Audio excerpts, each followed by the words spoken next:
one of the things I want to stress here is that men were not the only martyrs. And perhaps one of the most incredible cases is a young slave girl by the name of Blandina. She was tortured without mercy. Let me read to you the account of Blandina.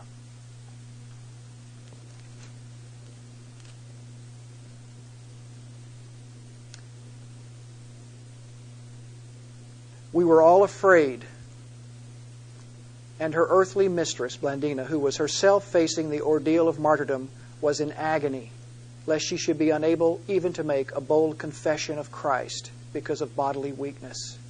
But Blandina was filled with such power that those who took it in turns to subject her to every kind of torture from morning to night were exhausted by their efforts and confessed themselves beaten, for they could think of nothing else to do to her.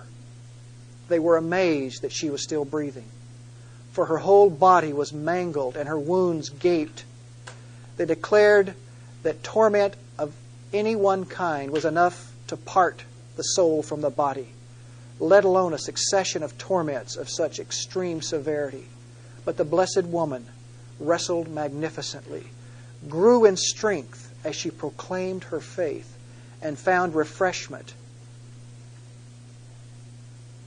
in the words, "I am a Christian. We do nothing to be ashamed of." Blandina was hung on a post later and exposed as food for the wild beasts let loose in the arena. She looked as if she was hanging in the form of a cross, and through her ardent prayers, she stimulated great enthusiasm in those undergoing their ordeal, who in their agony saw with their outward eyes in the person of their sister the one who was crucified for them, that he might convince those who believe in him that any man who has suffered for the glory of Christ has fellowship forever with the living God. And none of the beasts touched her, and she was taken down from the post and returned to jail to be kept for another ordeal.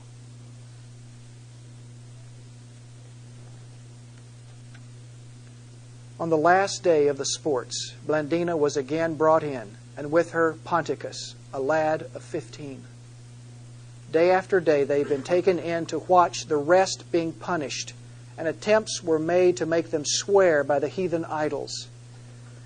When they stood firm, a 15-year-old and this young slave girl, when they stood firm and treated these efforts with contempt, the mob was infuriated with them, so that the boy's tender age called forth no pity, and the woman no respect.